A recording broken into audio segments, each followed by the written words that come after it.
Sa kabilang banda, ang mga kagamitang ginagamit sa agrikultura tulad ng traktora, sasakyang pangisda at iba pa ay produktong mula sa industriya. Ginagamit ang mga ito upang magkaroon ng mas mataas na produksyon na magbibigay ng mas malaking kita sa namumuhunan at mas maraming produkto para sa mga mamimili. Ang ugnayang ito ay nagpapakita ng lubos na pagtutulungan ng mga sektor sa ekonomiya. Mula sa Talahanayan 7, makikita ang mga dami ng paggawa na pumapasok sa sektor ng industriya at agrikultura. Sa katunayan, ang malaking bahagdan ng mga manggagawa ay matatagpuan sa agrikultura. Ngunit sa kabila ng maraming hamon, patuloy na maraming mamamayan ang nabibilang dito. Hindi matatawaran ang malaking naiambag at patuloy na may tutulong ng agrikultura sa kabangyaman ng bansa. Higit sa lahat, ito ang pangunahing pinagmumulan ng mga pagkain tumutugon sa pangangailangan ng tao. Samantala, ang sektor ng industriya ay nakapagdulot ng napakalaking kontribusyon sa ekonomiya. Sa bawat litro ng pintura na magagawa, nangangailangan ng 20 ng maraming kemikal na sangkap sa paggawa. Lalagyang lata o plastic, tatak at iba pang impormasyon na nakasulat dito. Mga sasakyan na maghahatid sa pamilihan, kagamitan na maghahalo sa filter at mag-store ng produkto. Maliban pa dito, mangangailangan din ng kuryente at tubig upang mabuo ang mga ito.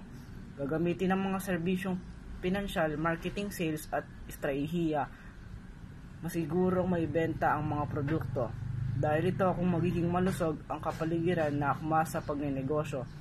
Ang sektor ng industriya ay maaaring maging tagapagpaandar ng ekonomiya o Batumbakal 2011 na magbibigay ng maraming kahanapbuhay para sa maraming Pilipino.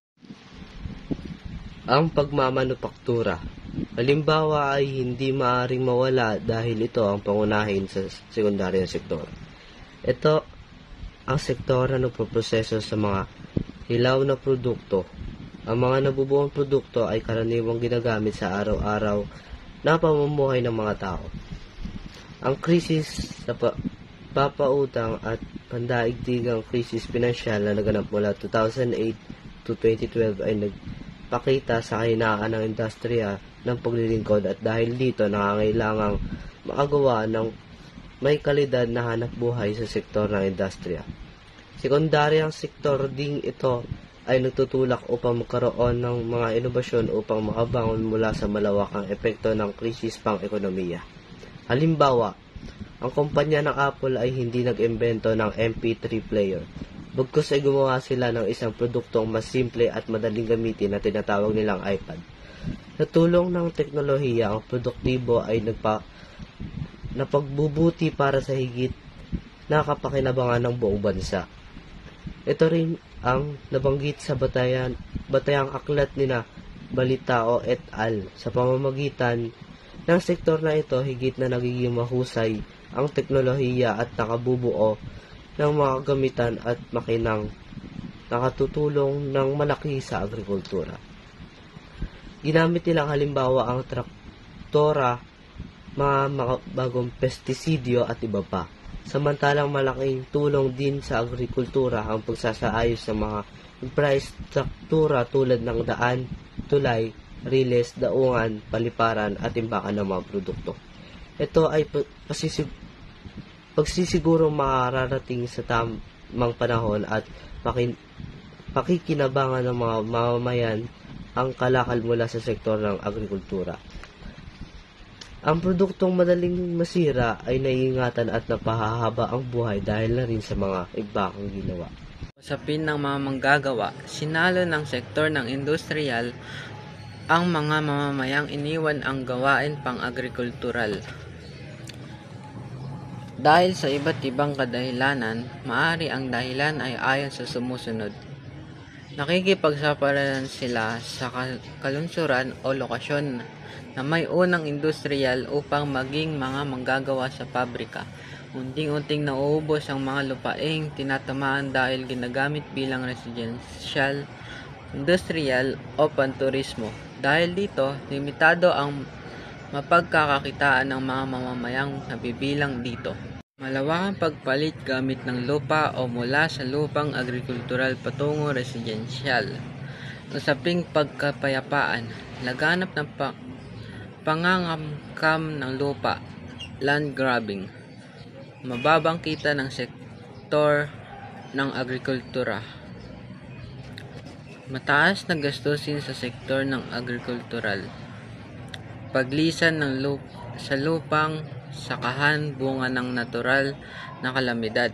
Mga patakaran at programa upang mapaunlad ang sektor ng industriya at pangangalakal. Mula sa mga talahayang tungkol sa investment, makabubuo tayo ng konklusyon na ang Pilipinas ay nakapagdala ng mas mababa sa maaaring asahan dito. Sa pagdaan ng mga panahon, matitiyak ang unti-unting pagbaba sa kontribusyon ng sekundaryong sektor ng pagmamanupaktura sa ekonomiya, gayon din ang pagbasa sa pangkalahatang pamumuhunan. Ugnayan ng sektor ng agrikultura at industriya. Ang nasabing plano ng pamahalaan ay isang pagsisikap upang mapaunlad ang sektor ng industriya. Malinaw ang layuning nakasaad sa sinabing plano. Subalit tulad sa mga nakaraang panahon, ang katagang maipatupad ang mga plano ang pinakamalaki pa ring balakid upang masiguro ang pagsasaayos ng ilang mga polisiya. Upang masigurong ang mga ito ay mapapatatag ng industriya, inaasahan ding mga pagbabagong ito ay mabibigay ng isang maayos at kaaya-ayang kondisyon sa pagnenegosyo para sa lokal at dayuhang namumuhunan. Ilan sa mga inaasahang may pagbabago sa mga patakaran ang sumusunod. Pagsusog amendment sa Executive Order EO No. 228 o ang Omnibus Investment Code of 1987 upang mapalakas ang pagtataguyod sa pamumuhunan at paglinang ng mga bagong industriya ng Board of Investment, BOI. Pagpapatibay sa antitrust competition law upang malabanan ang mga gawaing hindi patas pagdating sa kalakalan, maiwasan ang cartel at monopolyo at maparusahan ng mga opisyal ng mga kumpanyang hindi sumusunod sa patas na pagnenegosyo. Pagsusog sa Tariff and Customs Code ng Pilipinas. Ito ay bilang suporta sa patas na pakikipagkalakalan at mapigilan ang patuloy na paglaganap ng smuggling sa bansa. Pasisiguro din ito ang Pilipinas ay makakasunod sa pandaigdigang pamantayan pagdating sa panuntulan ng Custom Valley sa naging commitment ng bansa sa Kyoto Convention, pagsusog sa Local Convenment Code upang masiguro na ang kapaligiran sa bansa ay magiging kaaya-aya sa pagnenegosyo, reforma sa buwis bilang insensitibo sa pribadong sektor, kaugnay sa kanilang mga R&D na isinasagawa batay sa RA 8424. Ito ay may layuning mahikayat ang mga pribadong sektor na magkaroon ng inobasyon at pagtutulungan upang mapagbuti o mapalakas ang pagsasagawa ng R&D para sa kapakinabangan ng lahat. Sa Intellectual Property Code bilang proteksyon sa mga negosyante na ang produkto ay mga sariling likha tulad ng muebles at iba pang gawang kamay.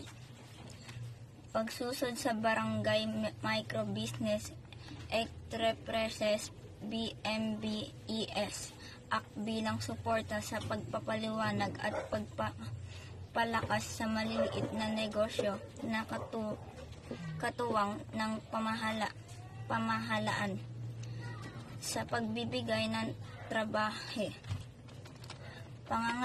pangangailangan sa pagkakaroon ng kalidad sa lukas paggawang riyon.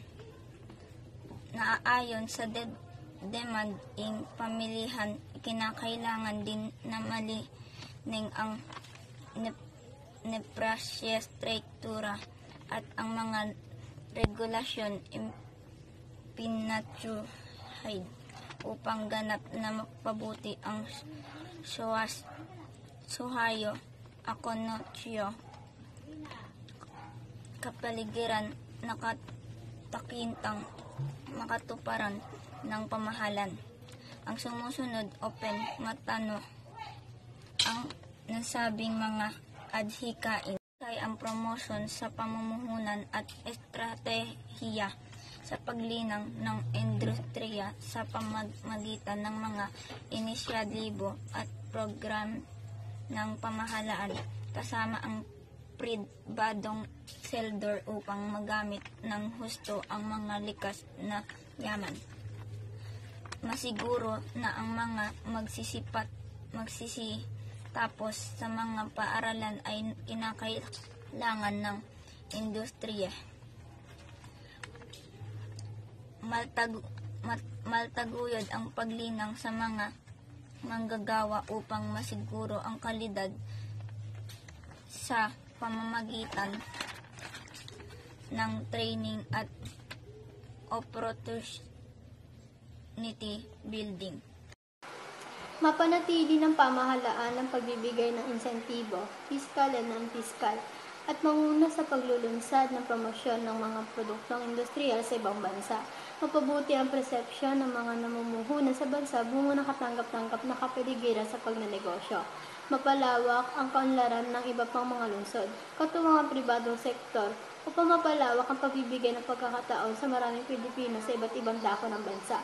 Makikita rin ang layunin ng pamahalaan na maisaayos ang kalagayan ng mga sekundaryang sektor ng industriya. Ang sekundaryang sektor ng electronics ay kinikilala bilang pangunahing tagapagpakilos ng ekonomiya. Upang masiguro ang pagkilala ng mga produktong ito na mula sa Pilipinas, ang pagkakaroon ng brand, dapat din makaakit rin ng mga negosyanteng maaaring ang focus ay iba pang larawan na malaki ang demand tulad ng paggawa ng mga gadget na patuloy na lumalaki ang pangangailangan sa buong mundo. Sa tansya ng Mines and Geosciences Bureau, maaaring nasa 9 milyong hektarya sa bansa ang posibleng may metallic na mineral. Dahil sa malaking potensyal nito, ang pamahalaan ay naglalayong mapabuti ang sekundaryang sektor na ito ng industriya. Nais na mapatakas ang kakayahan nito na makabuo ng mga tapos na produkto mula sa mga hilaw na sangkap at may ipaghili sa dayuhang pamilihan.